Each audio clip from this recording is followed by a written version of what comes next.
Last week in Toronto, Al Unser Jr. won his 6th IndyCar race. All 6 have been on road courses.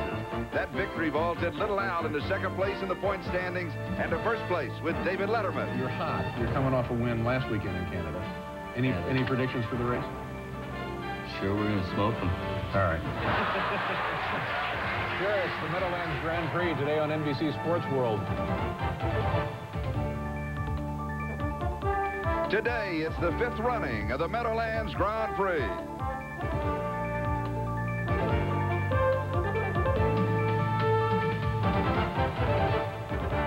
Young Michael Andretti found the wall that year. But his father, Mario, concerned and determined, took the inaugural title.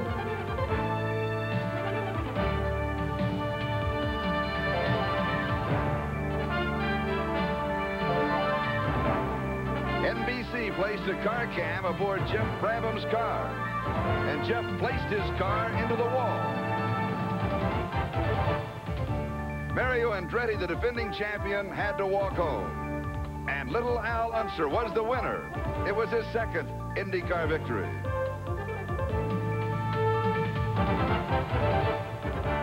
Bobby Rahal and Danny Sullivan battled for the title. First, Rahal closed the door on Sullivan. Then Danny got the edge on Rahal. They bumped, and Sullivan went on to win.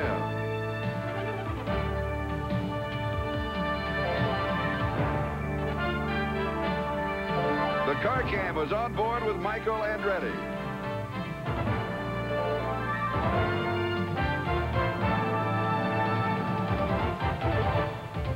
Bobby Rahal won the Meadowlands Grand Prix and took over 1st place in the driver's standings en route to his 2nd consecutive national title.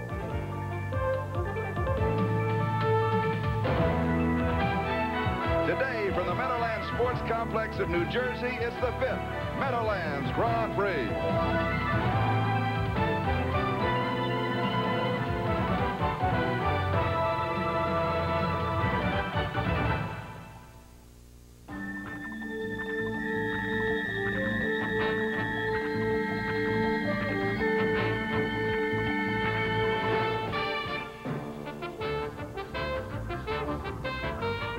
Is NBC's Sports World, and today it's brought to you by Budweiser, Beechwood Age for that clean, crisp taste. This Bud's for you. By Toyota. There's quality, then there's Toyota quality. Who could ask for anything more? By Sure Antiperspirant.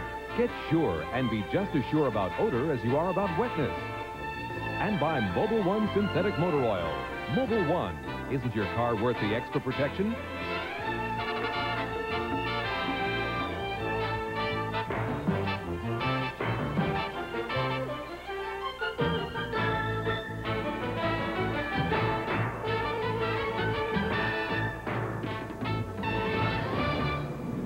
Welcome to the Meadowlands Sports Complex of New Jersey, just across from the island of Manhattan. The weather part of the story here today. It rained last night, overcast today, still a possibility of rain here.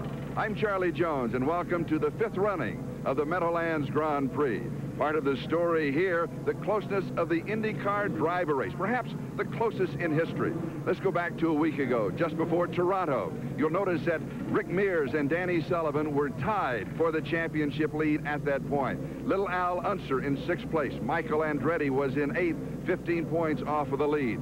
Well, Little Al won at Toronto, and Danny Sullivan finished 2nd. So the standings today show Danny Sullivan in the lead, but Little Al has jumped all the way to 2nd place. And only 21 points separate the top 8 drivers. So a couple of good finishes, and you can take over the lead because you have 20 points for 1st, 16 for 2nd, 14, 12, 10, and on down the line. And joining me on today's telecast here at the Meadowlands, 3-time world driving champion Jackie Stewart. An exciting driver's race. I think more competitive than everyone expected, and I'm very impressed over here by the CART IndyCar series. It really is close racing, and here particularly, first of all, we've got 2 world champions on the front of the grid. That's Emerson Fittipaldi on pole with Mario Andretti alongside him, and that's the first time that's ever happened over here. The other point is that the first 6 cars, Charlie, are within 0.24 of a second. Now, of course, it's a very short lap, only about 38 seconds, but that's very close racing. Short lap, and it is a new course here. Completely new, yes. What they've done here is changed it more to look like an oval track than before. It was very much a road course before. Now it's a 1.2-mile circuit instead of the 1.68 miles that we've known in the past. Let's have a look round the track. First of all, the stadium straight there where the start line and finishing line is. Then they go through a left-hander getting to Mears Corner. That's a fast left-hand bend going into wetland straightaway where they get up to a speed of about 169 miles an hour before braking heavily for Andretti turn. From second to third gear into arena chicane. Very tight and very narrow. That's one of the big problems here before accelerating along again to Parkway Sweeper that brings us back onto Stadium Straight where the cars again will be getting up to about 170 miles an hour. And you notice the names of two very famous drivers. Well, one got a turn and the other got a corner. Rick Mears and Mario Andretti involved in laying out the new course here. Now let's go back in time and visit with them as they walk the course. But it is a key corner. Absolutely, absolutely. You know, if you can get it working through here, it's... I felt, in fact, that this was going to be, you know, the corner where you really grit your teeth, but you can't. It seemed like it's like an in-between. Yeah. Like you have an approach here that really invites you to carry a lot of speed, and right here, right at this sign is where you're making the corner, and that's when the road leaves you. And it rolls away, yeah. Do you catch yourself ducking for that sign? Yeah, yeah, because you really dive for it. I don't know how it's going to be as far as getting off of here. You know, if a guy's going to be able to get enough run at somebody, if you can get off this well enough to get a run at him before, it's going to be a short span. Yeah, it gets a little touchy. Well, it's got to be just right. It's one of those borderline. Yeah, exactly. But it's quick. Mm-hmm. Quick, yeah. That'll be a good area for the spectators right there. Oh, I think this is awesome. Let's see, best seat in the house.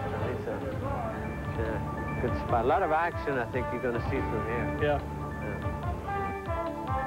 The best seat in the house is now with Jackie Stewart, who's going to take us around this new course with Rick Mears and his car cam. So Rick Mears comes on to the Stadium Straight. He now engages fifth gear, very fast, 170 miles an hour as he goes along here. Gentle right-hander before he has to brake heavily down into third gear for Mears Corner, his own corner. It gets very narrow on the way out and he gets very close to the wall. Again, one of the fastest parts here, wetlands straight away, up to again 170 miles an hour. Heavy braking here as he gets into Andretti turn. It's second gear. He accelerates hard in second gear, up into third gear. You can see his right hand using the gear shift as he now brakes very heavily for arena chicane. Only down to about 50 miles an hour there. He accelerates hard past the pits and goes right through Parkway Sweeper onto Stadium Straight at 170. And that's Jackie Stewart at 170 miles an hour. Let's go down the pits and Gary Gerald. Well, Charlie, one of the teams that has quickly adapted to this new circuit at the Meadowlands is the Porsche entry, and Teo Fabi being the driver. Since Porsche first got involved in motorsports some 40 years ago, they have compiled an amazing record of performance and, of course, success. But since getting involved in IndyCar racing late last season, there's been a lot of frustration. Progress has been slow, and frankly, the results have not met expectations. The best they've qualified coming to the Meadowlands this year was 9th. Their best finish was 7th. But here, today, on the grid, Teo Fabi starts 3rd, and he's only 0.07 of a second behind the pole sitter, Emerson Fittipaldi. So there's encouraging news, and it looks like the diligent development work by Al Holbert and all of this Porsche team is now starting to pay off. They're hoping, along with Fabi, that this could prove to be a breakthrough weekend here at the Meadowlands for Porsche, a name long synonymous with success in motorsports. Now, I mentioned Emerson Fittipaldi on the pole. Our pit colleague, Sally Larvik, stands by now in his pit. Thank you, Gary. This is the first time in 2 years that Emerson Fittipaldi has sat on the pole, and he, along with the other drivers, recognize how important pit stops are going to be in today's race. Last year, Bobby Rahal was able to up his position from 3rd to 1st during a pit stop, something he would not have been able to accomplish during the race. So if that's the case, then Emerson Fittipaldi may have an advantage for 2 reasons.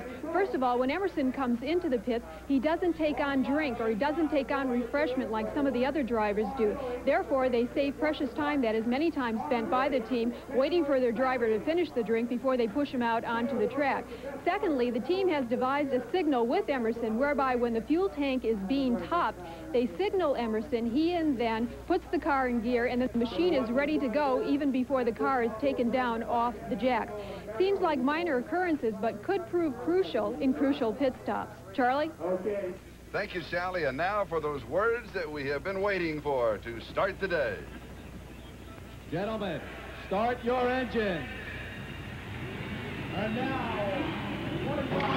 And with those 4 words, we start the roar of 25 engines. Chevrolet, Cosworth, Judd, Porsche, all the state-of-the-art as IndyCar racing, the space age of sports, a technological battle involving expensive and complex equipment, advanced aerodynamic design, mechanical genius, and old-fashioned craftsmanship with exotically modern materials.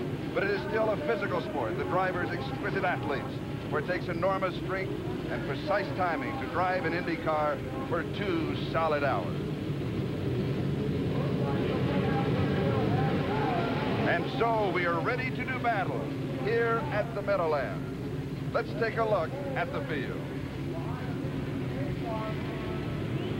On the pole is Emerson Fittipaldi with a speed of 112.045 miles per hour. Outside row 1, Mario Andretti, who has won twice this year at Phoenix and at Cleveland.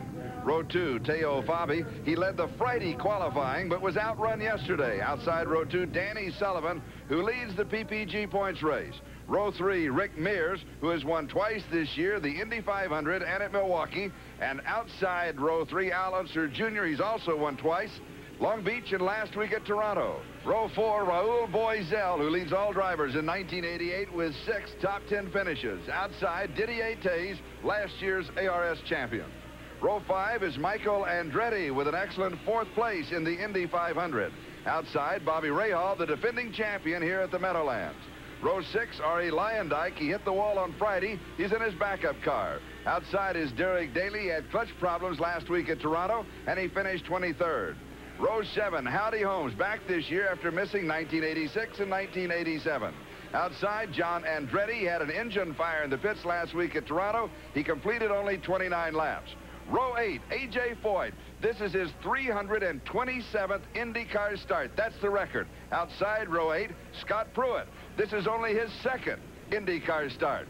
Row 9, Al Unser Sr. Good finish last week, 9th in a car that hasn't been that competitive. Outside, Scott Atchison, 2nd in the rookie point standings. Row 10 is John Jones, who is leading the rookie point standings. Outside, Scott Brayton, whose best finish this year, 9th at Portland. Row 11th, Ludwig Heimrath Jr., struggling this year. He has not been competitive. Outside is Rocky Moran, 12th at Toronto in his backup car. Row 12, Randy Lewis. He hit the wall in Toronto, and outside is Tony Bettenhausen Jr. He is more comfortable on the ovals than on the road courses. And row 13, the sponsor's option, Dale Coyne, with the only stock block Chevrolet engine in the field. And we're now on board with our car cam. That is Rick Mears. He is inside row 3. This is the 5th running of the Meadowlands Grand Prix. We'll be back in just a moment.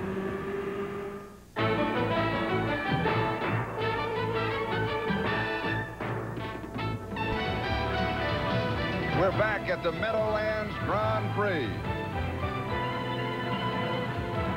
Emerson Fittipaldi, Mario Andretti out in front. And Jackie, the keys to this event. The key for me, first of all, are brakes. Wear and tear on brakes. They're going to overheat. It's going to be a real problem for a lot of the drivers. Look out for even the front runners having that.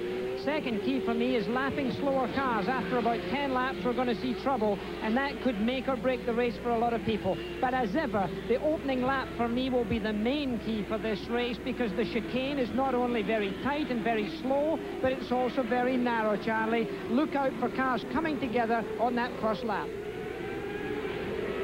And we get set for green, 150 laps. The honorary starter is Ed McQuigg. And we've got the green flag. And it is Emerson Fittipaldi with Mario Andretti driving right in behind him. Then it's Danny Sullivan and Tao Fabi. Rick Mears is in 6th. Very tight through the first corner there. That's Mears. They're now accelerating up to about 170 miles an hour. And we've got one of the cars stopped on the right-hand side. It looks as if he's run against. Derek Daly's looks as if he's hard against the wall.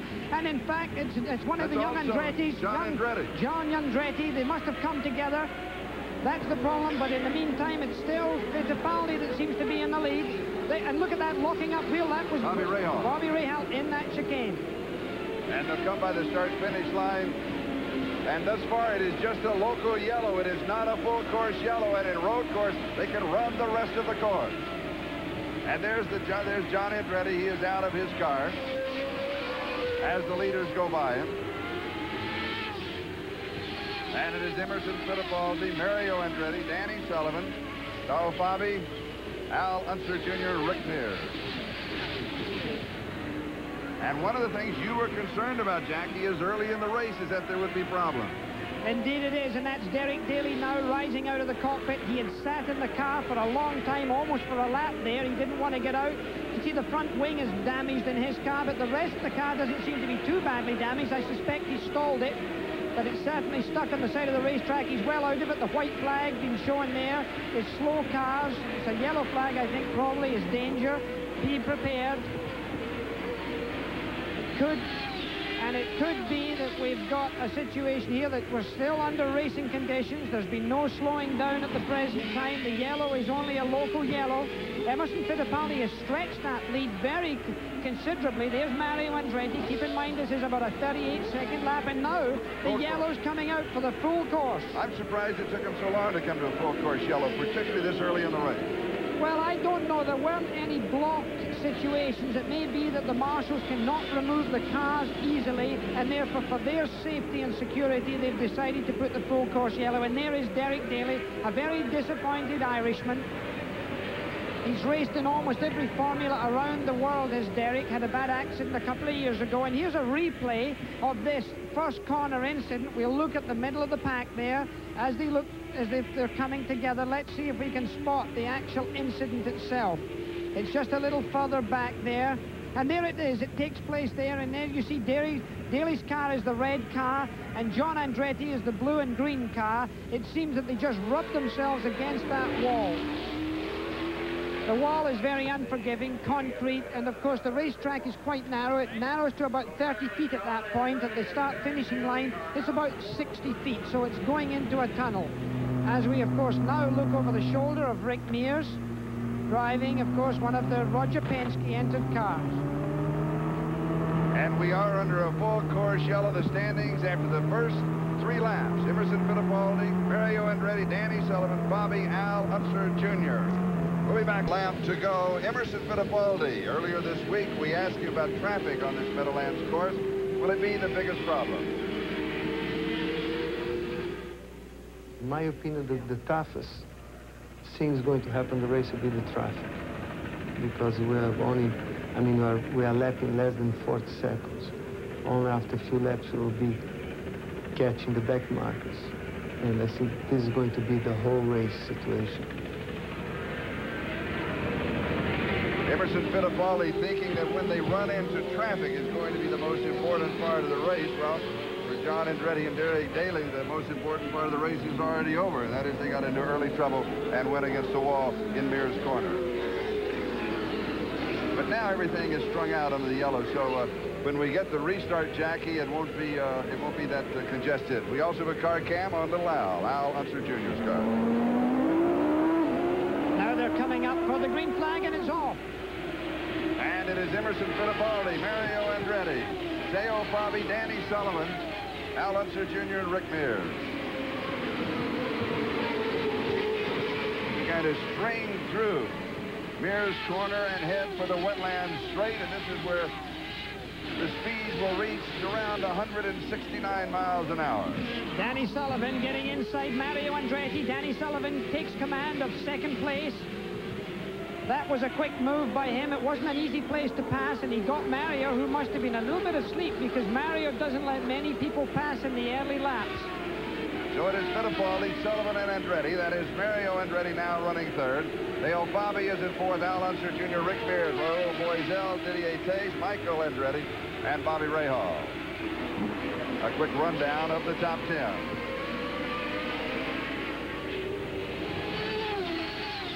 Once you string out like this on the course, how many places are there to pass?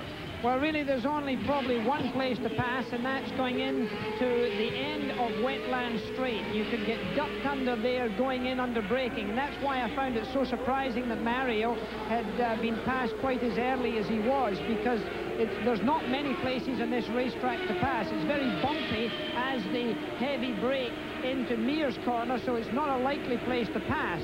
But it certainly is possible when they go down to Andretti turn. There's Dale Coyne in a Chevrolet stock block, the only Chevrolet stock block. And he is going to be the first back marker that they'll be coming on. And of course, he'll be given a blue flag to let him know that people are coming up behind him. And Rick Mears there with his on-car camera, tremendous. And that's Al Jr. Car number 3 you can see there, who is tucked in behind. So Al Jr. in fact has hopped ahead of him. So Rick Mears has lost a position from that starting booth. As they go past the start-finishing line up into 5th gear here, 170 miles an hour, a very Indy-like corner. Of course, it's a left-hand racetrack, this. And there you see the yellow car, the Penske car, number 5 of Rick Mears, winner of this year's Indianapolis 500. And he lost a lot of ground in young Al there. Rick Mears in 6th as we move forward. It is Al Unser Jr., Bobby, Mario Andretti, Danny Sullivan, Emerson Fittipaldi. Fittipaldi leads by 1.4 seconds over Danny Sullivan. And in fact, you're going to have to look out a little bit for Theo Fabi because he's looking for a way to get past Mario Andretti also. This is a good race going on here. Mears getting a little loose as he came out there. The back end of the car sliding out. You can see the car was almost a little loose on that corner also. Danny Sullivan closing slightly on Emerson Fittipaldi. Theo Fabi and the green and white car closing on the white car of Mario Andretti. Mario Andretti's number 6. And Mario Andretti had trouble at the start of the race in Toronto last week, and is he having problems here? It doesn't look like the same problem. That was electrical. It was an engine problem. It just wasn't picking up correctly. That doesn't look like the problem today. So it is Mario Andretti currently running in 3rd place. Andretti started outside on row 1. He has won 3 of the 5 pole positions here at the Meadowlands. This, of course, the 5th Meadowlands Grand Prix as we head now towards Mears Corner. Leader speed just over 108 miles an hour. Mario settling in, a driver of enormous experience, someone you could never rule out on any road course. He's a driver I much admire, particularly when it comes to working traffic. He's very aggressive, but of course he's got that weight of knowledge that so many of the other drivers simply do not have. When we come further in the race and they start going into the pits, now Mario is at the far right end of the pits. He will be one of the first ones as they come in. The other leaders are at the left end of the pits. Yes, is that going to make a difference? I think that Mario has a slight advantage being in the part of the racetrack which is slow when he goes into the pits. He's the first car in line. He can get up to speed before he exits the pits, but if you were watching last week's telecast, there is a regulation relating to leaving the pits so that they don't cross the line. And by the way, we're looking, of course, at young Al Unser's on-car camera. He's tucked right behind Theo Fabi here. That's Theo Fabi. There's a slower car right now. That's Coyle that they're overtaking. And as we mentioned earlier, they're starting to pick up the back markers. This is the point of the race where Emerson Fittipaldi said that it would be run when you start running into traffic into what they call the back markers, the slower cars. One of the keys that we were speaking about, and here's the on-car camera again. I think young Al Unser's lining him up for a pass. He's a very aggressive driver, is young Al. He's very quick, and look, this Porsche has become very competitive. Now you're trying to go on the inside and outbrake him. The Porsche's not giving him the space, but that's the move that he's got to make, and that's the right place to do it. Young Al, I think, will pass Theo Fabi before too many more laps. And Al Unser Jr., all of his wins, all 6 wins, have come on road courses. He's still looking for his first oval course victory, so he's very comfortable, as we saw last week, and the car is working exceptionally well. I'm very impressed by him. I really do think he's a great driver for the future. He's already arrived, of course, but I think there's more to come from Al Unser Jr. You'd like to see him race in Europe, Formula One.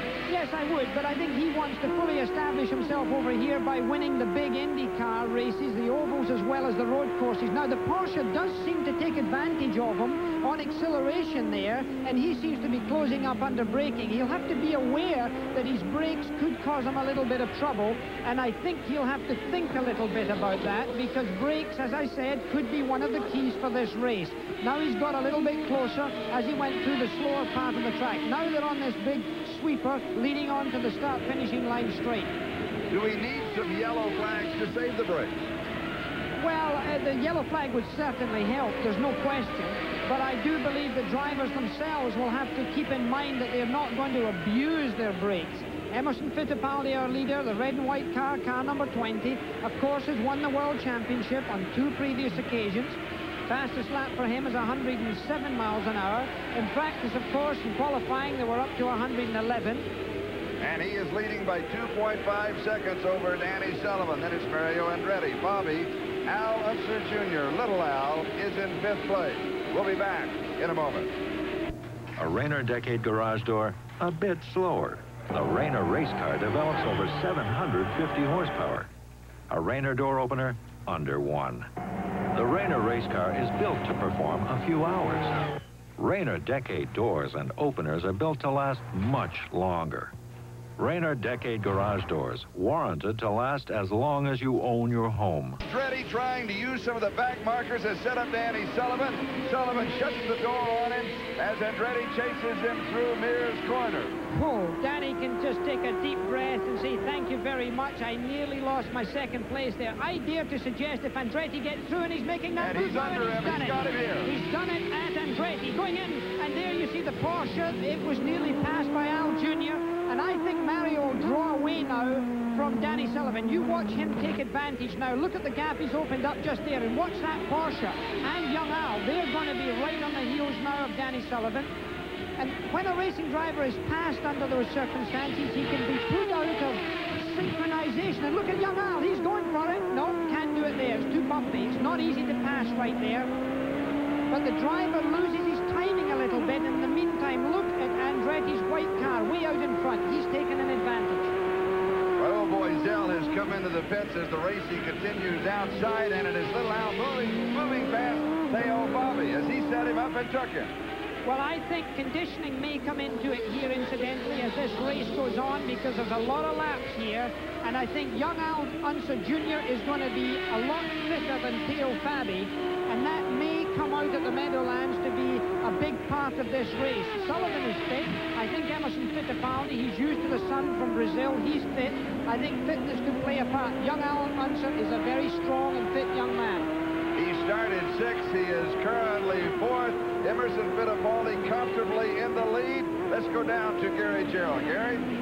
Charlie, suddenly they're laying out for Theo Fabi. We've been standing in the pit when Boiselle came in. It was a little earlier than we anticipated.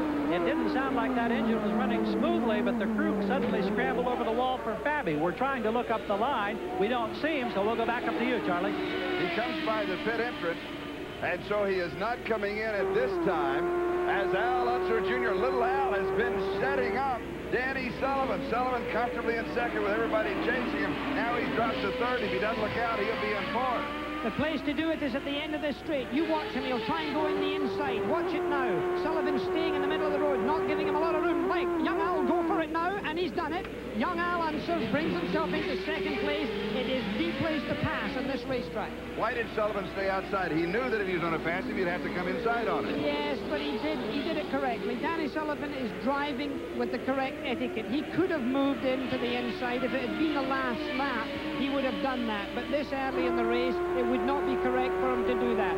So now you're looking from the motor car that is looking towards trying to make up ground in Emerson Fittipaldi. Fittipaldi is leading this race comfortably now, but young Al Unser is the man. With the pass of Danny Sullivan that you saw and that Jackie set up, is that Al Unser Jr. has moved into 3rd. So it is Emerson Fittipaldi comfortably in 1st. Mario Andretti is 2nd. Al Unser Jr., Little Al is in 3rd. Danny Sullivan, who wins in 2nd not too long ago, is dropped back to 4th. Theo Fabi is 5th. Then it's Rick Mears, Michael Andretti, Bobby Rahal, Scott Pruitt, Raul Boiselle, A.J. Boyd, and Al Unser. 21 of 25 starters are still running in the race with 42 laps complete now for Emerson Fittipaldi.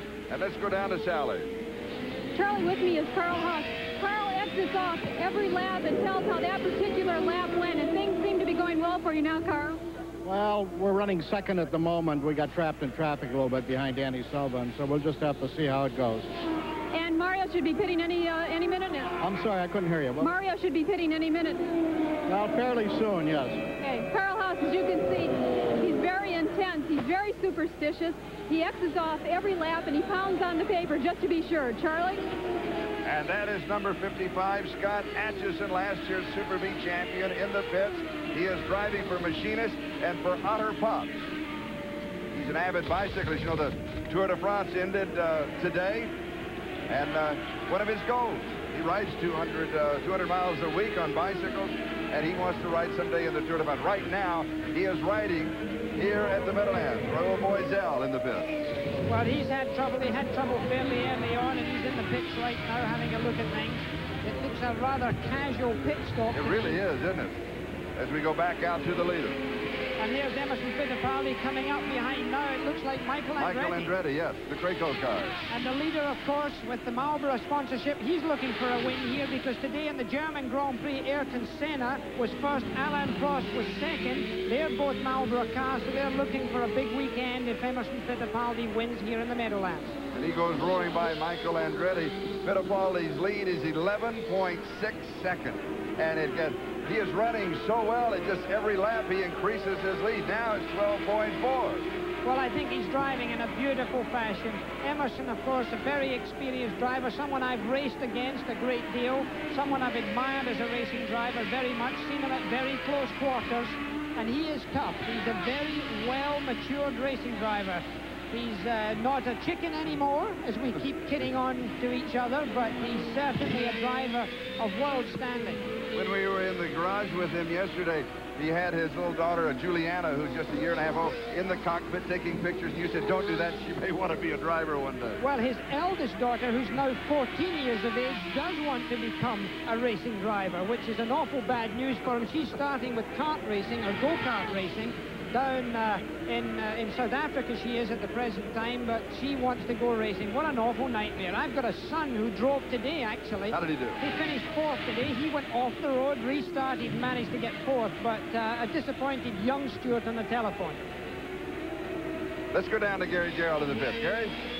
Charlie, two quick notes. Raul Boisel sits in the cockpit of his car. They're working with the fuel management system. They had a leak this morning. They made a change in the bladder of the fuel management system, got it out just in time to grid the car, but they'd had problems through the afternoon.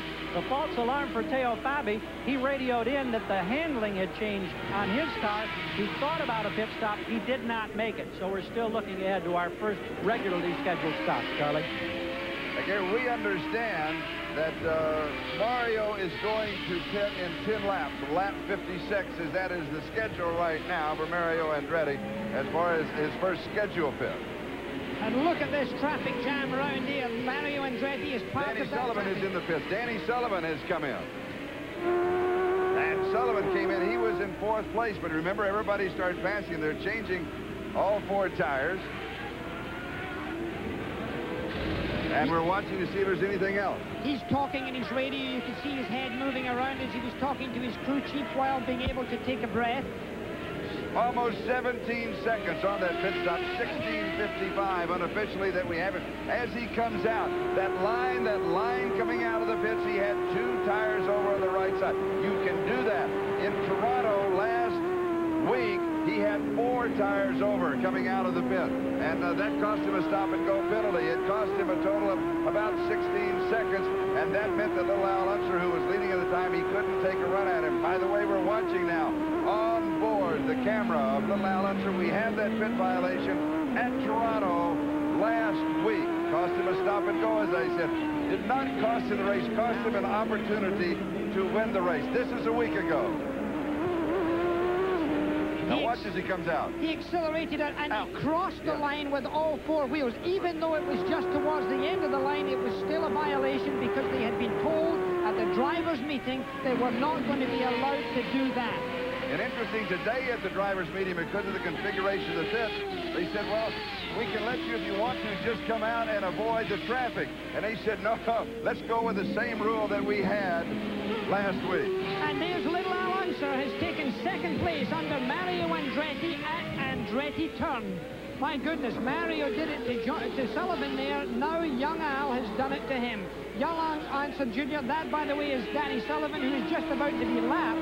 He's already been lapped by Fittipaldi. Now the second place runner is going to try and put a lap on him. He's got fresh tires on, so young Al will pass him. Andretti Sr. is trying to get through as well. Sullivan closed the door on him a little bit. Mario, now you see what can happen with traffic. And of course, Danny doesn't really want to be lapped by anybody. He wants to stay on the same lap as many people as possible. Mario gets through also. Sullivan then is having problems because he was running well, exceptionally well last week. And he was in second here, but he just continued to drop back. He has not really been challenging anybody. He's been playing defensive driver. Well, I think now the big risk will be that a yellow flag comes out because they've already taken a lap on him, and of course he pitted under the green flag situation. But there is the story. It's amazing. Young Al Unser really came up, really gobbled up the racetrack to pass Mario Andretti, but keep in mind, Andretti Sr. is a wily old man of motor racing. He probably is nursing his brakes and keeping himself in good shape. After 51 of 150 laps complete, Emerson Fittipaldi leading Al Unser Jr. now by just over 17 seconds. Let's go to Gary. Rick Mears into the pits, fresh rubber all the way around. He revs the engine as they top off with fuel. They'll shortly be able to get that critical first fuel reading. Rick Mears, who hasn't won on a road course since 1982, would love to do it today, and he's out in under 15 seconds. Good stop for the Penske crew and Rick Mears. And we were talking with Roger Penske yesterday about Rick Mears. Is he a better oval driver than he is a road car racer? And he said, no, not really. He said what he does in the ovals, he can set the car up so much better. He has such a knack of setting the car up for the ovals. Doesn't quite have that knack. Let's go down to Sally. Our leader, Emerson Fittipaldi, into the pits. As we mentioned earlier, he does not take on drink nor refreshment. That gives him a little extra time. They're changing all 4 tires, refueling the cars. You notice the tap on the head. That's the signal that the fuel is almost finished into the tank, and Emerson Fittipaldi is off. 16.2 seconds. Jackie? Let's look for that white line. You're watching him come out of the pits. Yes, he was very close. That's very important because he was accelerating out there as he comes ahead of Rick Mears. So he's kept himself a lap. He's on the same lap. He's kept ahead of Rick. He was in the pits also. There's little Al, who is now leading this race. Al Unser Jr. This is the 5th running of the Meadowlands Grand Prix. We'll be back with more of our action in just a moment. Let's watch what happens here. Mario Andretti taking a drink, throwing that plastic bottle out. Looks like they're having trouble getting the wheel off in the right rear. Sally's down there. Sally, can you tell what's happening? Charlie, they are having trouble getting the right rear tire off the car. Oh, this is a disaster in the making. They finally got it on, and Mario Andretti's off. This is going to be trouble for the Andretti pit. 28.5 seconds. Now watch him go out. Oh, he spent the line. Here's the line coming out of the pit that he has to stay inside, so he's okay. Yeah, and keep in mind that he was at the early part of the pits. That's a disastrous stop for Mario Andretti. That is not going to be a happy man. And not a happy camper. Al Unser Jr. is in the pit. We have a report that Mario's crew was not ready for him. Al Unser's crew is ready as he comes back out. Now, this is the on-camera. Let's have a look at the line as we see it from the driver's point of view. There's the yellow line. Young Al stayed certainly with 2 wheels. The left 2 wheels were definitely in good shape. Easy to see, though, from the driver's standpoint. Not that difficult to stay within the rules. If you remember, but the adrenaline pumps, and you don't always think of some of the details that you consider may not be of great importance. Now they know it's important because of what happened in Toronto last week if you were watching our NBC coverage. And here, of course, is our leader. Emerson Fittipaldi. Let's go down to Gary Gerald. Charlie, there was a problem for Danny Sullivan. It's one that you don't often see in IndyCar racing, but remember, this is a new racetrack for the most part. There was new paving, and tire wear wasn't thought to be a concern. But Danny Sullivan blistered one of his rear tires. That's why he was dropping back when he was chasing Emerson Fittipaldi. It's the first incident that we've seen this weekend of a blistered tire. Getting all that horsepower to the ground and an abrasive new surface took a toll early in the race for Sullivan. Oh, it really did, Jackie. Well, what you're looking at there is temperature. It's not actually tire wear. It's because of the friction concern with the wheels spinning. Not because there's good grip, actually because there's not very good grip.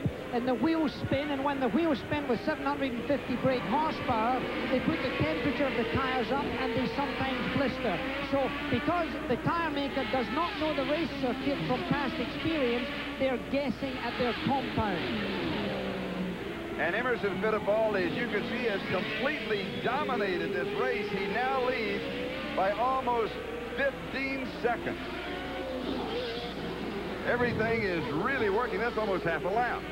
Well, he's certainly driving very maturely, and keep in mind that he's had a great deal of experience in road course racing. He's been around Monte Carlo, he's been around Long Beach, he's been a lot of the great racetracks in the world that work on close braking, acceleration with walls right next to you. So he's a grungy kind of driver when he needs to do it, and this is the kind of driving technique that you have to have here at Meadowlands, with only 1.2 miles around, with the close proximity of the walls in some very slow corners. And he always drove well at the old course here. Emerson Fittipaldi, one of only 6 drivers to compete in all of the Grand Prix here at the Meadowlands. This is number 5. His record's pretty good. He's finished twice. He's finished twice, and he's had a 3rd and a 7th. And right now is leading. Starting from the pole, he finished 12th and 17th. That doesn't bode well, but right now, starting from the pole, he is in 1st. Well, as long as he doesn't make any mistakes now, and as long as his preparation is all that it usually is, he's absolutely in the right position to win this race. But I've led a lot of races, Charlie, and I can never honestly say that I'm happy until the checkered flag comes out. So there's a lot of miles left in this motor race yet. And Emerson Fittipaldi with that Chevrolet, it's a Chevy Indy V8 that has been running so well. In fact, that engine has won every IndyCar race this year. I mean, they've got a sweep going. And I asked him when we were talking yesterday, you know, what's the difference in this year and last year? They said this year we're finishing. Last year we ran strong, we ran very quickly, but we didn't finish. And here's Theo Fabi, who is currently in 3rd. Little Al Unser Jr. is in 2nd. So it's Fittipaldi, Little Al, Theo Fabi, Mario Andretti, Danny Sullivan, Rick Mears, Michael Andretti, Bobby Rahal is 8th, Scott Pruitt is 9th. A.J. Foyt has now moved up to 10th, and is Rocky Moran, and Scott Brayton is in 12th.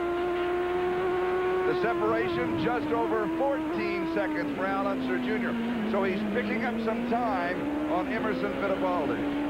Or Emerson Fittipaldi is just giving himself a little bit of cushion. If he's concerned about his brakes, why take a big advantage when, if one yellow flag came out, everybody would stack up behind you? So there's no point in going for an enormous lead unnecessarily.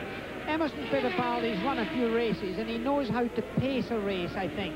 Young Al Unser is looking hungrily towards the front. He wants to win a lot of races. He'll drive a little harder, perhaps, than Fittipaldi, for example. Now, with 62 laps of 150 laps complete, you have to realize we're on board with Little Al. And there he's passing Michael Andretti. There are the 2 young generation drivers, both their fathers in this race, and both the sons racing as it was there, and Little Al being in the lead. Michael Andretti further back today, still a heavy competitor, however, in this classification of racing. Let me complete my thought. You know there's going to be a yellow between now and the end of the race. So you know that you're going to be, if you're Little Al, you're going to be right behind, right in the tailpipes, the rear view mirror of the leader, Emerson Fittipaldi, under the yellow. Could you also conserve what you're doing, just kind of protect your second spot? Yes, but you're always more nervous if you're in second position. You're always wanting to see the car ahead of you, the one that you're trying to catch, because if you got into real bad traffic, you could drop way back to 20 seconds, even in 1 or 2 laps, if you really got stuck behind the wrong car. So Al Unser Jr. is tempted to drive a little more aggressively than the leader would. But I do believe that he won't be driving at 10/10ths, so to speak, to catch Emerson Fittipaldi, knowing that sooner or later one of those cars will have an incident.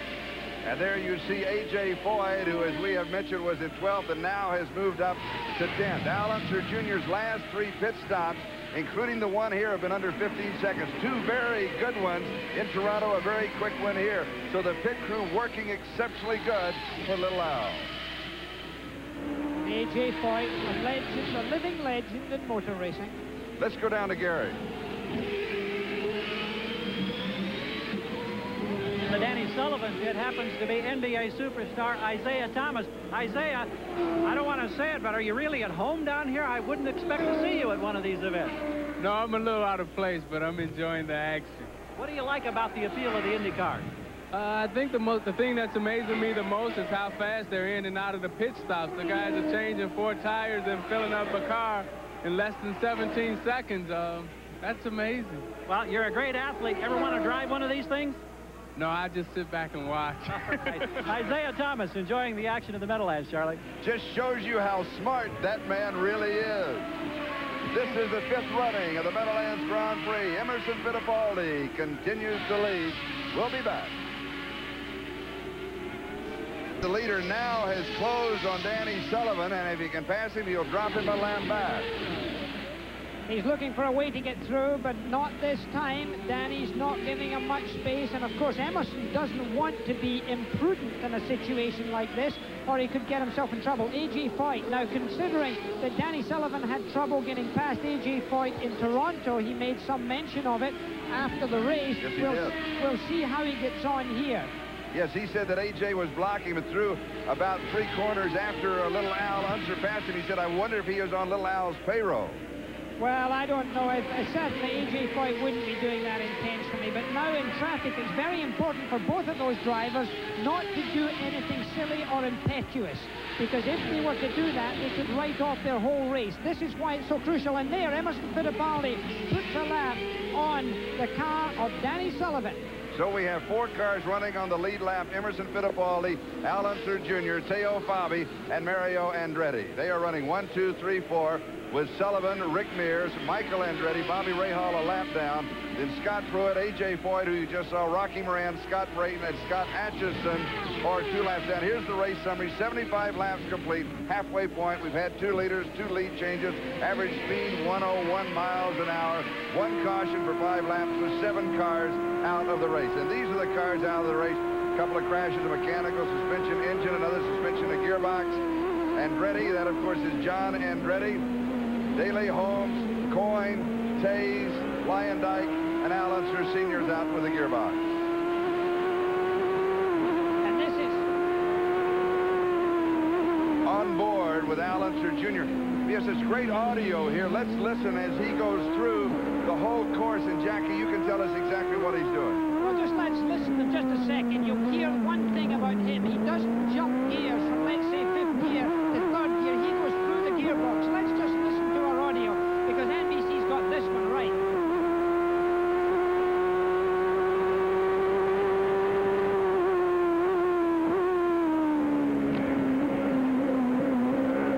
On and off the throttle, now accelerating along into 4th, into 5th. Now listen to this as he goes down through the box. Now he's in 2nd gear. He'll go up a gear right here into 3rd gear. Back into 2nd for the slow chicane. Now listen to him going through the gears here.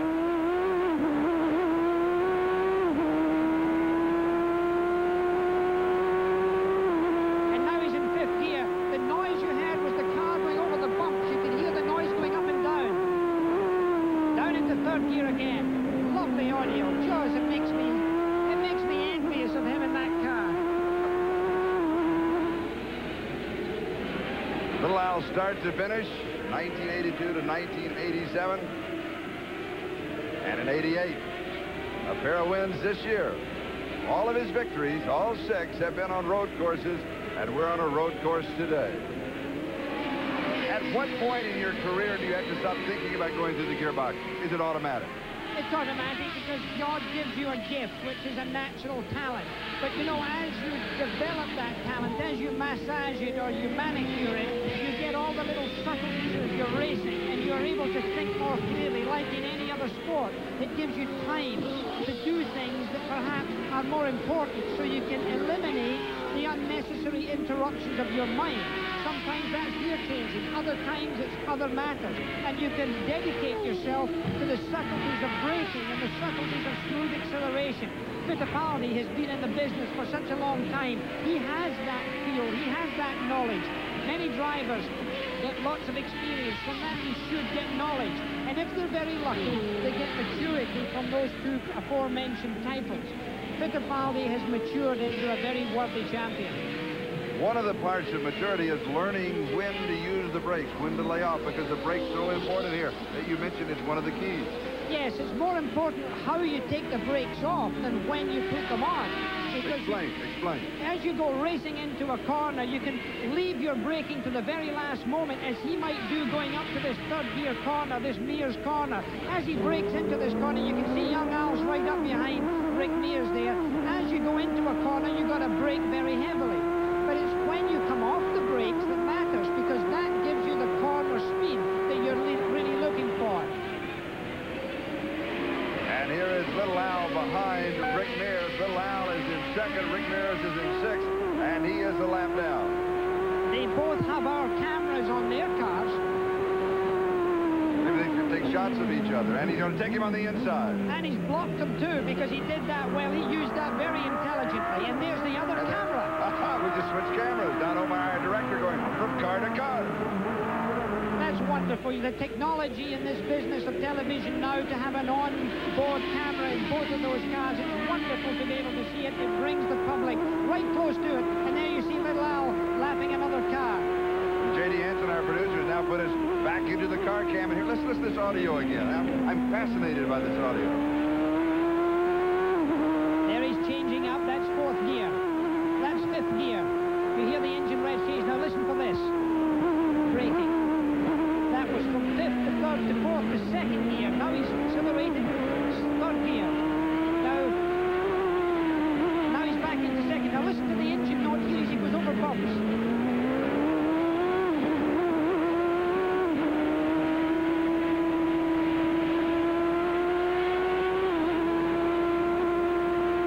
As Little Al shifts gears, we're going to shift gear too. We're going to go to the Meadowlands to a commercial. We'll be back with more of our coverage in just a moment.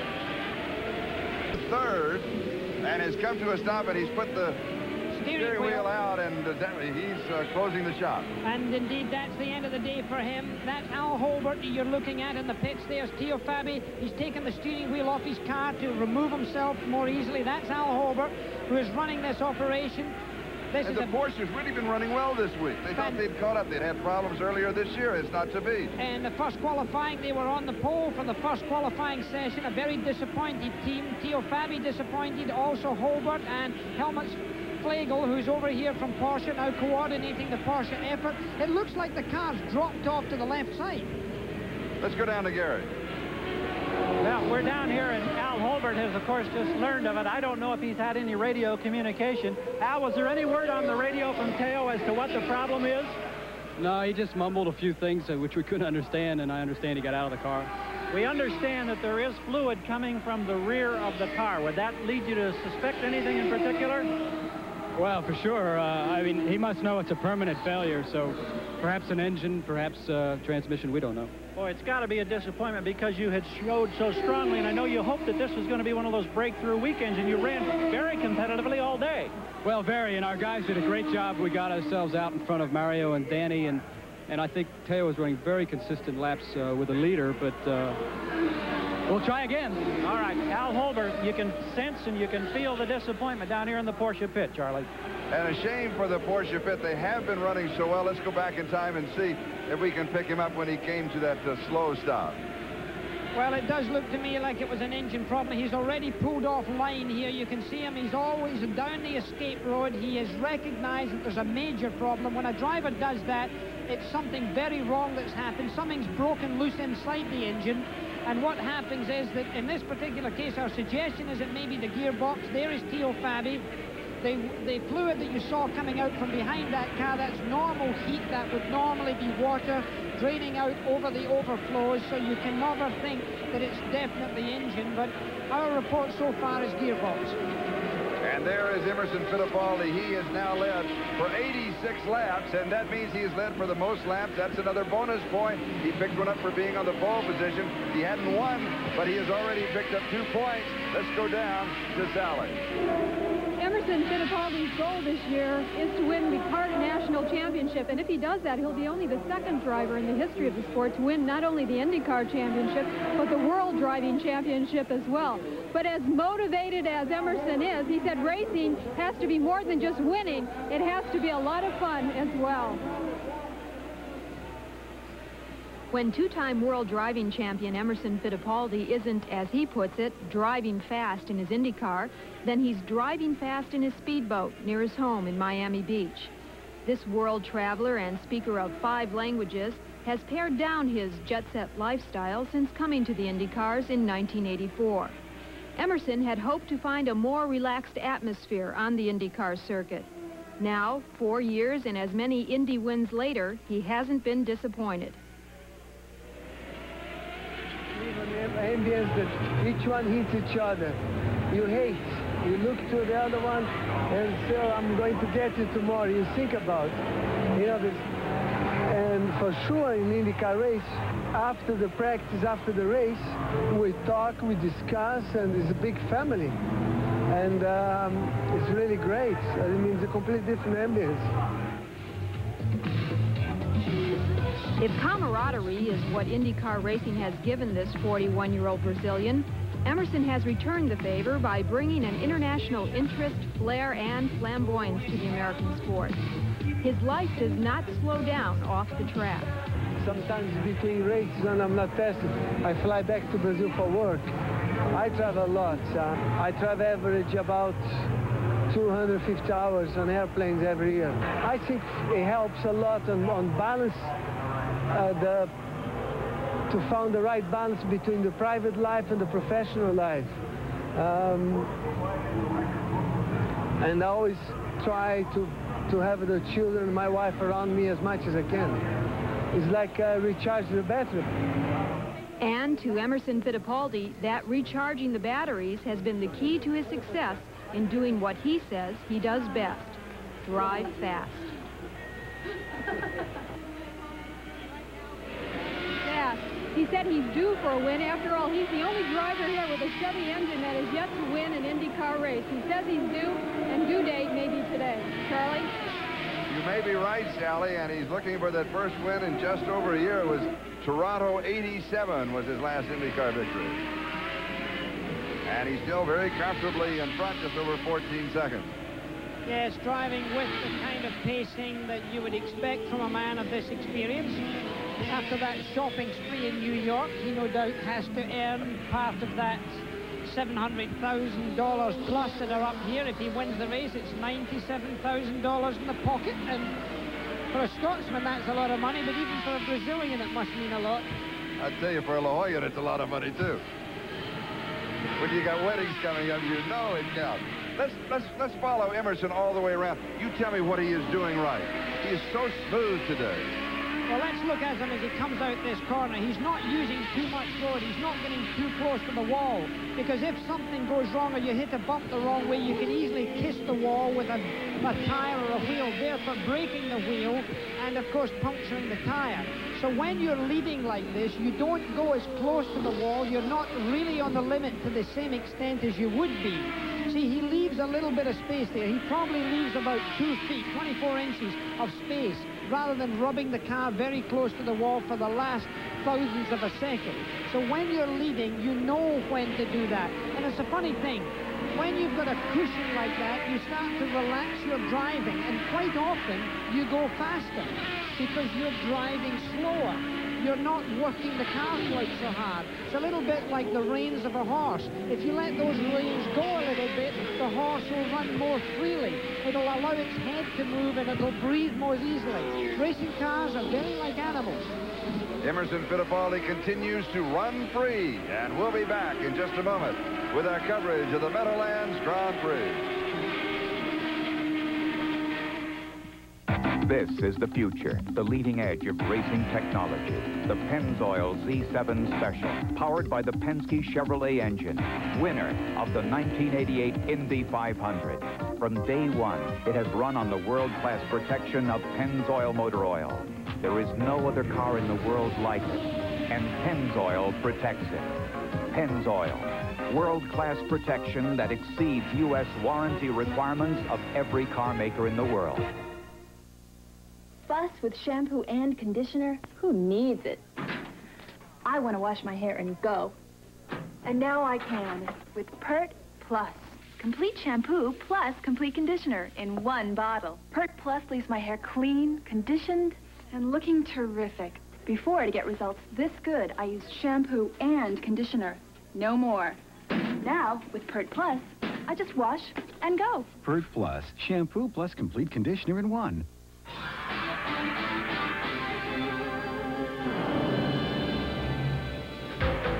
Winner, Manufacturers' Cup Challenge. Toyota. Winner, IMSA GTO Series Championship. Toyota, the only manufacturer to ever win both car and truck championships in a single season. Winning technology. You'll find it reflected in every Toyota you buy. Toyota quality. Who could ask for anything more? Cars aren't cheap, never have been. That's why I never take shortcuts with cheap oil and air filters. Give me AC filters every time. AC filters match the original specs on my cars like a nut on a bolt. Precision AC Delco parts. They don't just fit, they match. Keep your car running the way it was made to run. For the AC Delco retailer nearest you, just give me a call at 1-800-AC-DELCO.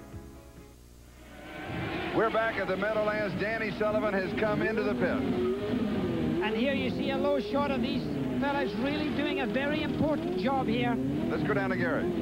Charlie, he was in earlier than the other crews. This should be the final stop. They're very concerned about fuel consumption. It's a good stop.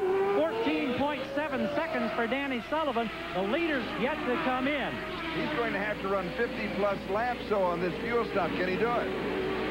That's another question. I don't know what his fuel consumption is at the moment. There's a yellow and red flag out. That means that somebody's dropped some oil, and there's a slipperiness of the circuit. This is where the marshals are so important.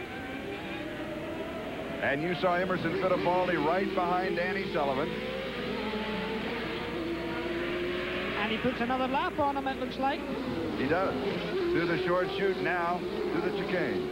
Because keep in mind that Sullivan has brand new tires. They're cold, and it takes about 3 laps to get the tire temperatures up so that they work efficiently.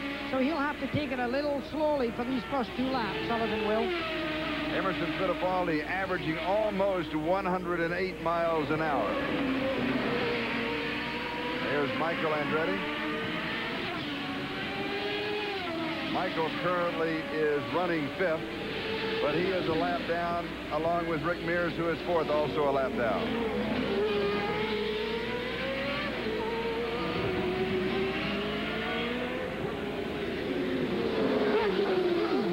And now Michael closing on Danny Sullivan. Let's see what he can do. Now Sullivan starts to pull away from him.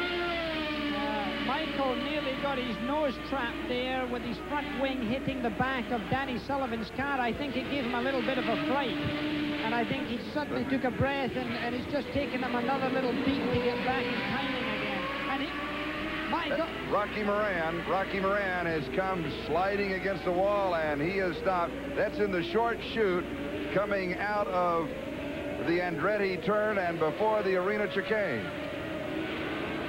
And that's just about on the line, isn't it? Yes, it is. It's definitely on the racing line. The yellow flag being waved at the top end to warn the drivers there's a hazard, and they've got to slow up and move over. They, of course, cannot pass in that area, but the full yellow is not yet on. Or is that the end of the chicane before you come out, right before the pit start? Maybe there. It looks like there. And so Rocky Moran strolls away.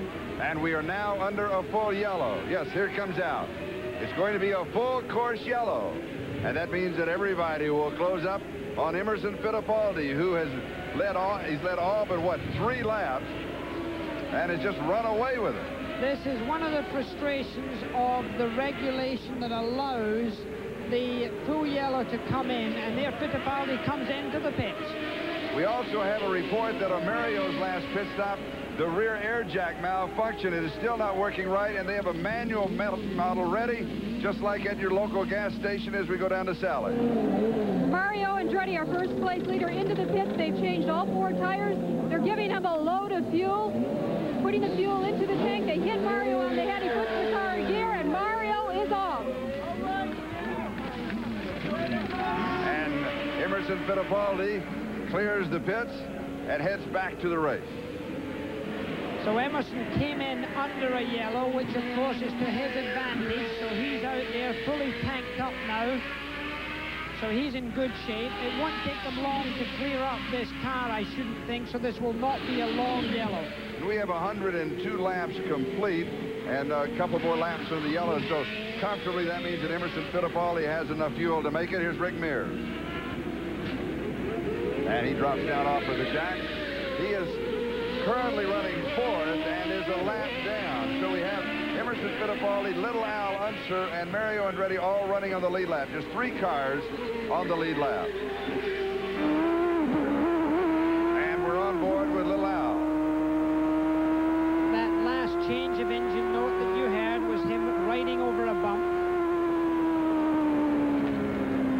But again, he's kind of hustling around under a full course yellow, is he not? Well, he's trying, I suppose, to make up a little space. Here we go, and we see a replay. Now, look, the car just went right off there. Rocky just seemed to push out, and the car just went right out into the wall there and smacked into that wall. Very lucky. In fact, we had a situation very close to this that Arie Luyendyk did, and there's no injury, obviously, to Rocky Moran. You saw him walk away. Arie had an accident, and look at that car smashing in there. That wheel could actually get into the side of the cockpit. That's what happened. We've seen that happened with Kevin Colgan last week. Happened last weekend with Kevin Colgan, and it certainly happened with Arie Luyendyk. He didn't have any injuries, but Kevin Colgan has broken his arm in 2 places from his Toronto accident. But the safety in these racing cars is so much better today than it's ever been in the past.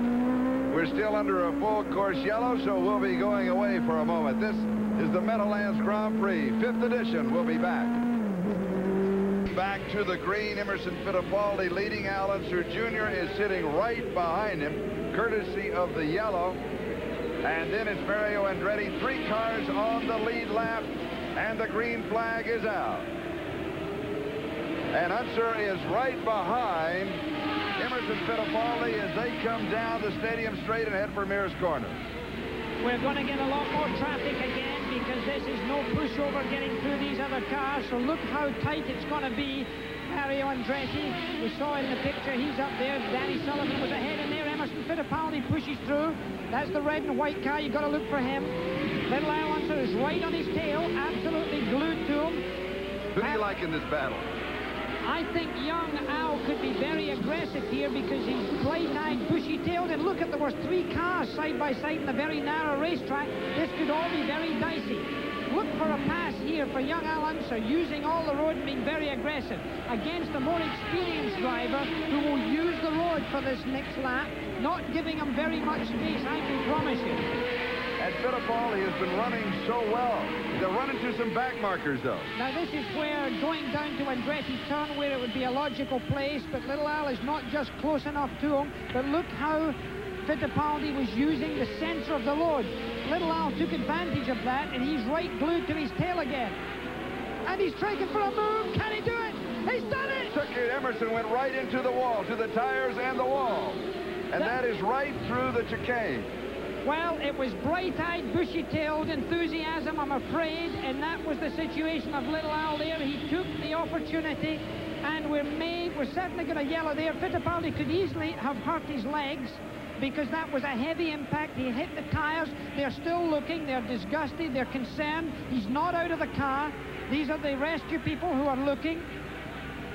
Fittipaldi's already taken the steering wheel off.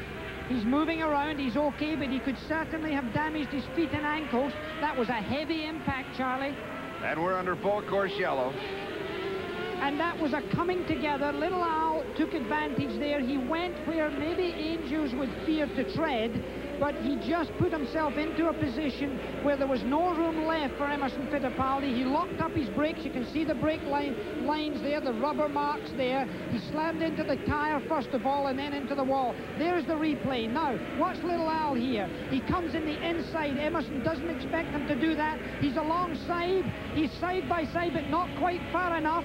They collide there, and Fittipaldi is shot straight in to that wall there. That was heavy impact. Now, Fittipaldi will almost certainly say that Little Al is to blame. From a driver's standpoint, who is to blame? Well, this is a different angle of the same accident, and you can see Little Al took advantage coming out of that other corner. He ran up on him. Emerson was taking the traditional line. Little Al certainly accelerated at that point. and really it would be a hard call to say who was wrong. Is there a right-of-way? Is there a right-of-way? Well, there generally is. Look at this. Emerson's out the car, and he's now shaking his fist at Little Al as he went past there. There is an angry Brazilian.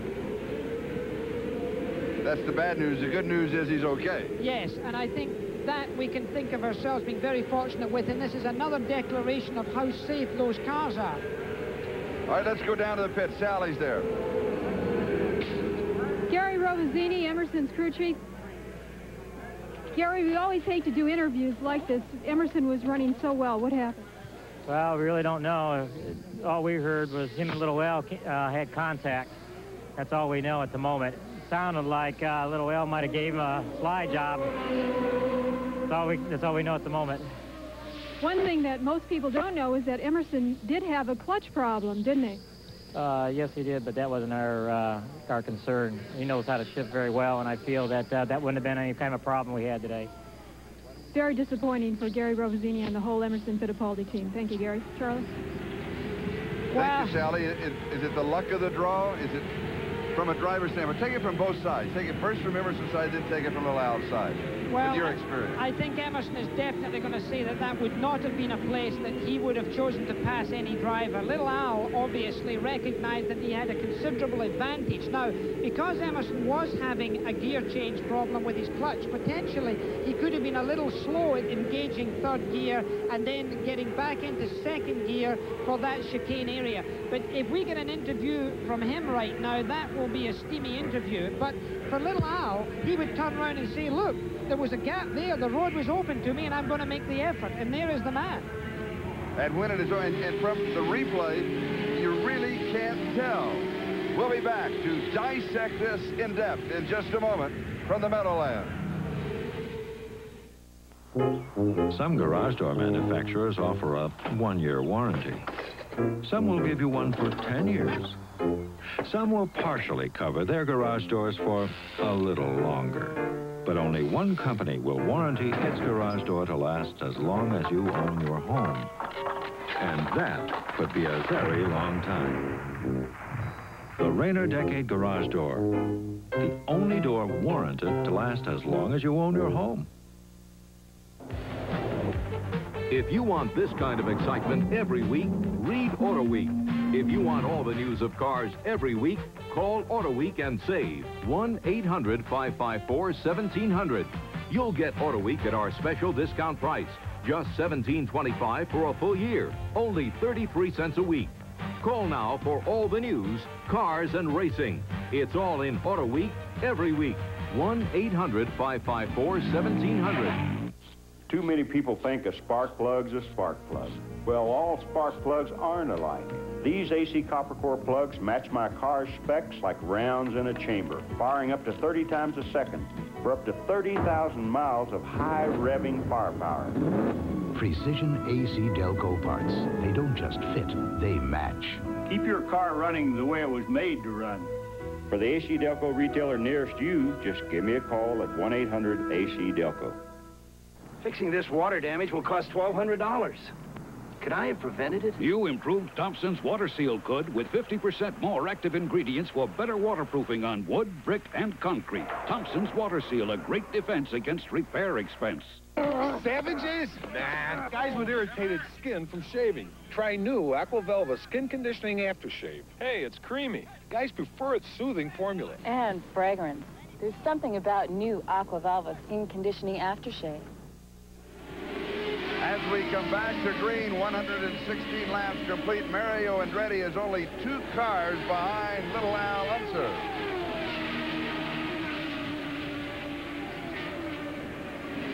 And there is Little Al, and then you see Rick Mears. No, he's 3 cars back. Yeah, but there's only 2 cars separating them, but they're 2 quite fast motor cars. He's ducking inside now. That's Bobby Rahal and Rick Mears, yes. Yep, he's getting inside, so he's done Mears. Now he's got to look for Bobby Rahal to move over in the meantime. And that's from Rick Mears' car. You're looking at the white car in front of Mario Andretti, who's in 2nd place, car number 6. Now he's got to get past Rahal before he gets in contact with Al Unser Jr., who's leading this race. And Al Unser Jr. and Mario Andretti are the only 2 cars running on the lead lap. And, of course, Alonso Jr. will know where Mario Andretti is. Now, watch Mario. He'll stalk Rahal here. He'll try and get him under braking going into Andretti turn. Let's see if he can do it. He's probably not close enough on this lap. He's not going to do it. Now let's go down to Sally, and she's with Emerson Fittipaldi. Sally? As you can imagine, a very disappointed Emerson Fittipaldi. Emerson, everything was working so well for you, and then what happened? I mean, everybody's on TV. Al Junior tried to pass me on an impossible place. Even when we are lapping cars on that place, it's impossible to pass. And we are dicing for position. He went on the inside. I couldn't believe he was trying to go there. And when I arrived the corner, I turned because I never expected him to be there. And he threw me on the wall. I mean, luckily I'm not hurt, but that's it. The race is gone. I never thought that Al Junior would do something like that. You know, he has enough experience now. There was also a question of whether you even had a clutch toward the end of your time on the track. Was there a problem for you, or was everything working well? Yeah, the clutch was okay. I could get out of the pit all right. I had no problem. It was just, I just couldn't believe the way he tried to pass me. How angry are you at Little Al? You shook your fist at him as you went by. I mean, for sure. I mean, I could be now in the hospital, not here walking, talking to you. Thank you, Emerson. A very disappointed Emerson Fittipaldi, as you could see. And when you listen to his words and you look at the picture, you have to agree with him. I'm not saying he's right, but when you listen to the words and you look at the picture, you have to agree. Well, Little Al was going for a gap that he saw. He's young, bright-eyed, bushy-tailed, and full of enthusiasm, and he's a race driver. I understand Emerson. I would have not expected Emerson Fittipaldi to try and pass Alonso Jr. in a similar set of circumstances, but where you're looking at youth and not as much experience, quite frankly, the moment was taken by young Al, and he went for it. Now, it may not have been the wisest move for him, but right now he's leading the motor race, so where can we argue? No, I'm not arguing. But Emerson is. And I understand why he's a very angry young man, and, of course, he's a lucky man to survive it all. As we come back to racing, Al Unser Jr. is leading. Mario Andretti is running second. They are the only two cars on the lead lap. A lap down. In third place is Rick Mears. Danny Sullivan is in fourth. 2 laps down. Bobby Rahal is in fifth. Then is Michael Andretti. 6 laps back. Boy, there's a big jump. From 2 laps down to 6 back. Scott Brayton is 7th. John Jones, the rookie from Thunder Bay, Canada, is in 8th. Scott Atchison, the rookie, running so well this year. He is driving the Outer Pops car. He is in 9th. Tony Bittenhausen, hey, he has moved up to 10th in a car that hasn't been that competitive. And for Domino's Pizza in 11th is Raul Boisel in the 30 car. Well, Mario Andretti doesn't seem to be losing much ground in Al Unser Jr. right now. He doesn't seem to be making it up either. Whether Al Jr. is driving as hard as he could at this stage, I don't know. This race is not by any means over. Keep in mind that this is a very short track, only 1.2 miles around. A missed gear change could make that gap nothing. Think about Little Al's car. Now, he was in a bumping or a collision or a contact with Emerson Fittipaldi. Is there the possibility of something happening to his car because of that? Well, there could be a misalignment of wheels. Luckily, it seemed to me that it was the rear wheel that came in more in contact with Fittipaldi's car than the front wheel. There's a lot more to go wrong on the front end of a racing car. It's not as heavy. It's not the wishbones and the steering arms are more delicate. And if he had hit heavily in the front end, now you could have had wheel alignment disturbed. But I don't think that's the case as we look at the white car of Mario Andretti trying to get those precious yards back from Fittipaldi. Juxtaposition of what had happened. Fittipaldi had the lead. He's the veteran. Little Al, the young man, the Tiger. He took it. He's now running first. But the veteran now, Mario Andretti, is chasing the youngster, Little Al Unser. So it's all been reversed. Oh, yes, and I think the veteran Andretti has probably got more experience than anyone else in this racetrack, with the possible exception of A.J. Foyt. But Andretti is running up front, and he is certainly within reach of Al Unser Jr. Al Unser Jr., Little Al's pits, they have really been eccentric. Gary Gerald is down there. Let's go down. Gary? Well, the man who owns the car, the team who calls the shots, is Rick Gallus. Rick, give us an update on your situation. And know you're delighted because you're now running first. Well, it's still going to be a hard race. Mario's behind us, but he's done a great job today. And I can't say, so much about the crew because they did 2 perfect pit stops. So things look pretty good right now. Now, I know you haven't had an opportunity to see any replays relating to the incident with Fittipaldi, and I would imagine you'd be anxious because there are accusations that your driver cut Fittipaldi off. He might have, Gary, but, you know, I know that Al's not normally like that. If he did, he didn't mean to do it. So it's racing, and, you know, I'm not going to worry about that right now. That's their problem. Now, before you get away, the fuel situation, everybody has been saying how critical it could be. How do you feel? Well, the yellows helped us, and I don't think that's a problem. All right. They're happy at the moment, as well you might expect. They're looking at possibly a second straight win. And meanwhile, Mario Andretti is coming by John Jones, and he continues to stalk the leader, Little Al Unser. And he's certainly closing up on Little Al because of that traffic. They're the two lead cars. That car there you're seeing now, number 3, with number 6 right behind it. Little Al got a good break there with traffic. Andretti getting round there, but perhaps not quite as easily as Little Al. That's where the incident occurred earlier on between Al and Fittipaldi. Look how close Andretti is. At the beginning of the show, we had some videotape from David Letterman's show earlier this week when Little Al was a guest, and David Letterman said, you know, how are you going to do it at the Meadowlands? He said, we're going to smoke him. And the crowd cheered. Everybody applauded him, and right now he is, but it is this man, Mario Andretti, who is stalking Little Al Unser. Well, he's a man of great experience. I've driven against Mario Andretti many times. He is one of the most aggressive drivers that you can race against. I'll tell you what, Mario Andretti would not have let Little Al do to him a few laps back what Emerson allowed him to do. He would have closed the door a lot more aggressively. He's not a man that's easy to pass, and he is a man who will find a way to pass. I think you're going to see some exciting racing in these last laps here at the Meadowlands. Going back to the accident for a moment, what would have happened if Emerson Fittipaldi would have turned back into Little Al? See, this is my line. Well, I think what would have happened is he would have anticipated, he could have seen Little Al coming in earlier, and if that had happened, it might have been different. Michael Andretti down the front straight, slowing down. Second time that he has slowed down in the race. Go ahead. Well, I think what would have happened is Mario would have not allowed the line open, left open, for anybody to overtake him in those circumstances. I do believe that Emerson just allowed too much light to be seen for that corner, and Little Al saw the light, and like any young driver, took the initiative. I do believe, as I said when we recalled it, that it was a place where angels may be fearing to tread. And I think it's a very delicate balance whether he should have done that move or not. I think it could only have been done with a younger driver. What about the fact that this is a new race course designed for, you know, so more spectators could come out and have a better sideline? And we've had tremendous crowds here, but it's a new race course, so the drivers do not have that much mileage under their belt on this race course. Not only that, the groove in which they were both driving, when Fittipaldi went wide, being pushed out of the groove by young Al, he got on what we call in racing the marbles. That's what has been washed aside from the groove. It may be bits of rubber, it may be little particles of the racetrack itself. And when he got onto these marbles, it really allows the car to slide out more easily. You can't control it. The brakes don't work so well. The tires don't grip. And that's why he went slamming into that wall. Again, I say, only because of the improved safety in those cars that are deformable structures today did Fittipaldi survive without boot or leg injuries. Mario Andretti chasing Little Al Unser and begins to close on him, as you can see. Mario has always run well. He won the first Meadowlands Grand Prix in 1984. He has won 3 of 5 poles, and he was on the first row here today outside. We spoke earlier about the snooker job, the other sports where you mark somebody up for where you are about to try and make your next move.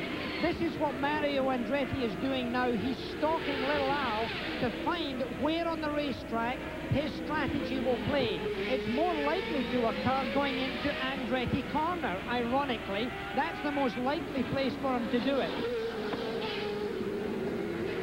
In order for him to do that, however, he has to get fairly close to him now, but more importantly, he has to make a good run at Mears Curve that they're coming up to right now.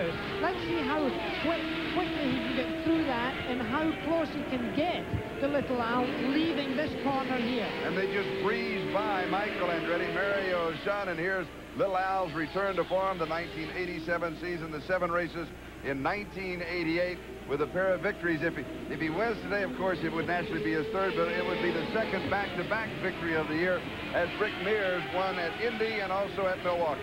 And, of course, if Little Al won here, he would take the lead in the CART Championship. Yes, because he is right now in second place behind Danny Sullivan. And Sullivan is a lap down, running in fourth place right now. This is the fifth running of the Meadowlands Grand Prix. It is Mario Andretti chasing Al Unser Jr. 50 laps complete, 2 leaders, 3 lead changes. Average speed, caution free for 18 and 12 cars are out of the race. Today's attendance over $40,000. Out of the race, John Andretti, Daley Holmes, Coyne, Tays, Lyondike is out. Al Unser Sr. and Teo Fabi. They are all out of the race at this point.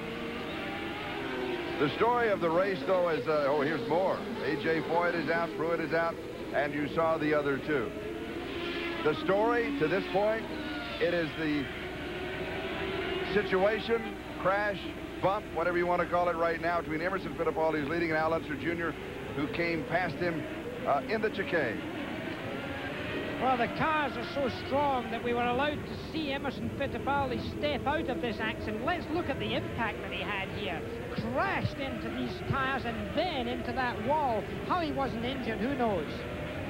Well, one of the reasons, oh yeah, he is very upset, shakes his fist when Little Al went by him, but one of the reasons that he was not injured is these cars collapse when they go against the wall. We've seen that happen. They kiss the wall. Now, Jackie talked with R.A. Lyondike, who went against the wall, and we've got a feature, but we got a pass, and it is Mario Andretti who has now taken the lead from Little Al Unser. Over the feature, Mario is now in first place. He has indeed. He stopped them well. I didn't think he was going to do it this early. I thought he would wait. Little Al must have made a mistake of some kind to allow Mario to get him so quickly and just get through. But that was indeed a surprise to me that he was able to do that quite as rapidly. Advantage or disadvantage to lead or to be the chaser at this point?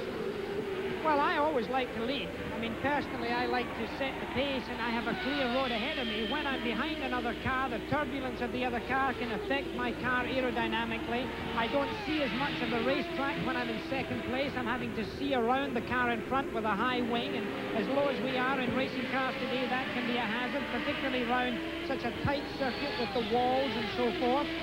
So I would personally have chosen, certainly, to be in the lead. 11 laps to go. And this is Little Al, by the way, who's behind Michael Andretti. And Michael moves over, even because Daddy's in the lead. He did do the gentlemanly thing. And you saw them come right at the arena chicane, and that is where the accident took place. But Mario Andretti now pulling away from Little Al. I'm wondering if something is not working completely right on the car because of the crash with Emerson Fittipaldi. Well, no, I think he went well enough immediately after that. All right, let's go back. This is the pass. And it is, in fact, coming into Andretti corner that the pass was made. Little Al tried to close the door, but the more experienced driver snookered him in such a position that he could not retaliate. And that's the secret of passing. From this point on, of course, as we have been, they'll be running into a lot of traffic. Is there an advantage to the experience of Mario because of the traffic that he'll now have to work his way through and has been working his way through? He now comes on Bobby Rahal. Oh, yes. Mario Andretti's passed a lot more cars in his career than Al Unser Jr. And thousands of more. Exactly. Yeah. And, you know, when you've backed that bit of knowledge, you use it to your advantage. So you will see the old boy here doing it well. Nevertheless, you've got to think of that bright-eyed, bushy-tailed enthusiasm that we were talking of earlier. That's Ludwig Heimrath Jr. that he ran right up behind, and now he loses a little bit of time. And he gets around him, and as Little Al has closed up on him because of that traffic. And they head up the stadium straight towards Mears Corner. And if Little Al's going to pass him, he'll run up on him here and try and get him coming in to Andretti's curve, but not this time, I don't think. He's not quite close enough. And you can see Wetland straight as they go. And we have a car. Is that Danny Sullivan? I'm not sure. I can't see for sure. But we have somebody. No, that's car number 55. That's Scott Atchison, who has come to a stop on the race course, and that'll be only a local yellow. But in fact, Little Al did make a run at Mario Andretti going into Andretti corner there, and that's where we've seen the action all day long with regards to passing. So just sit in your seats, because I think we've a lot more excitement coming up. Look how close Little Al has been. I think Little Al must have had something go wrong. He must have made a mistake. He might have got himself a little unsettled. And there you see a yellow. Now that's the local yellow because of Scott Atchison, I'm sure. He can't pass under that yellow. And there is Scott Atchison, the outer Pops car. And his car has been pushed away. It was running there in about 3 or 4 cylinders. It was still popping and banging. I could hear the audio there. We've been picking up great audio here. We have a report from Little Al's crew, and they say that the car is okay. That's what he says on the radio from aboard car number 3, now second, chasing first. This race isn't over, believe me. 144 laps complete out of 150. So we have 6 to go.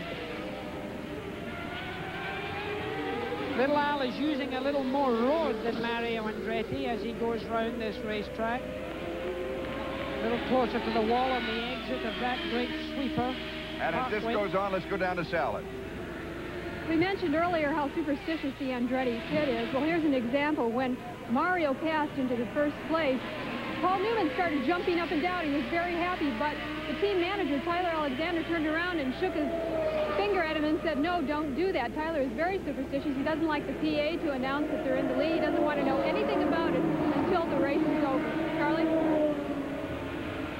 Well, that was Carl Haas, and the fellow in the blue hat was Tyler Alexander, who's had a great deal of experience around the world in motor racing, the Indianapolis and Grand Prix racing, and almost everything you can think of. Can-Am with the original Bruce McLaren himself. Tyler was one of the original men. There's Carl Haas, a man I used to drive for. He's had a great lot of big-name drivers drive for him, and that's Tyler Alexander just behind. And it will be decided between Mario Andretti and Al Unser Jr., the only 2 cars running on the lead lap. Let's go down to Garrett.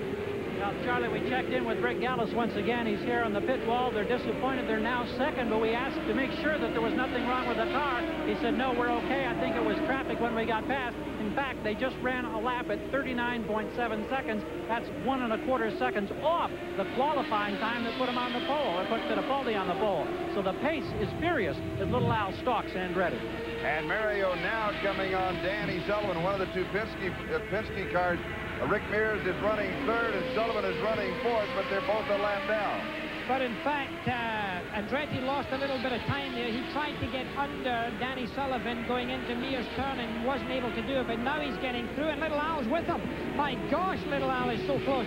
Al's front wings could easily have been run over by Andretti there. This is something that he's going to look out for, and as he exited from that corner, you also saw how much more of the road Little Al was using. That means he's driving the car a lot harder. So it could be that any small error of judgment could be very expensive to Little Al.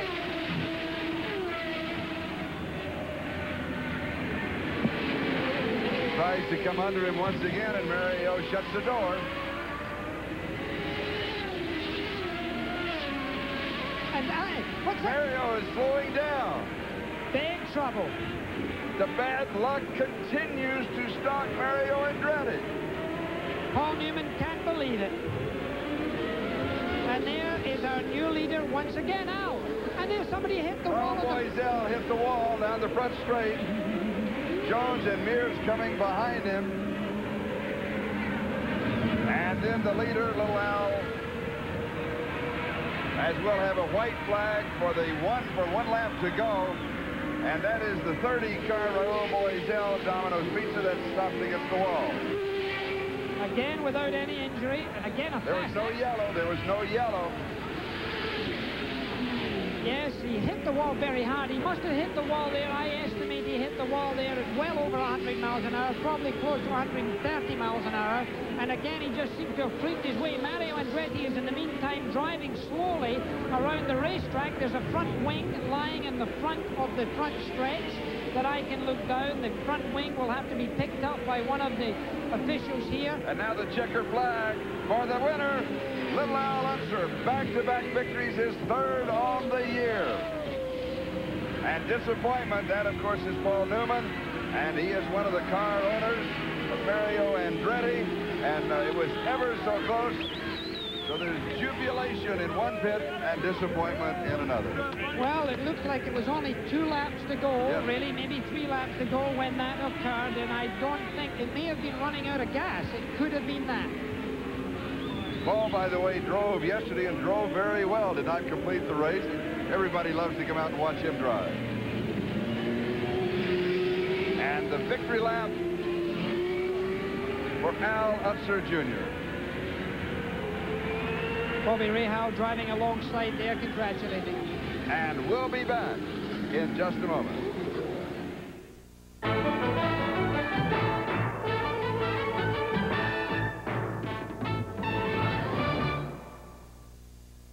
Ho, ho, ho. As you know, old Santa's been working his whiskers off, getting ready for the big Smith's Furniture Christmas in July sale. Take a rest, Santa, and I'll tell them about Smith's fantastic deals on GE major appliances, like this 18 cubic foot refrigerator for just $499. Gary Gerald. The helmet off, the earplugs come out.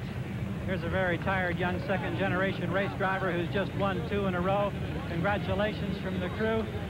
This one was tough, and I know it's got to be a great feeling to win 2, but the critical aspect was the contact and the pass with Emerson Fittipaldi. What happened there, Al? Well, what happened, you know, it was a sad thing that Emo ended up where he ended up, but he had made a mistake earlier on in the hairpin at the end of the straightaway, went a little bit wide. That enabled me to set him up for the right-hander. I got up next to him, and he decided to go ahead and go in the corner with me. And there was just one room for one car, and I was turning, but my front end broke away and made contact with Emo, and then Emo didn't have anywhere to go. You know, it's a sad thing. You know, we were wanting to race, but you know, that's racing, and he made the decision to go ahead and go in the corner with me, and that's what happened. Now, the pictures would show that it's a story to the contrary, and I know Emerson was very vitriolic in his remarks and not happy. Is that, how do you look at that? Well, it's racing, you know.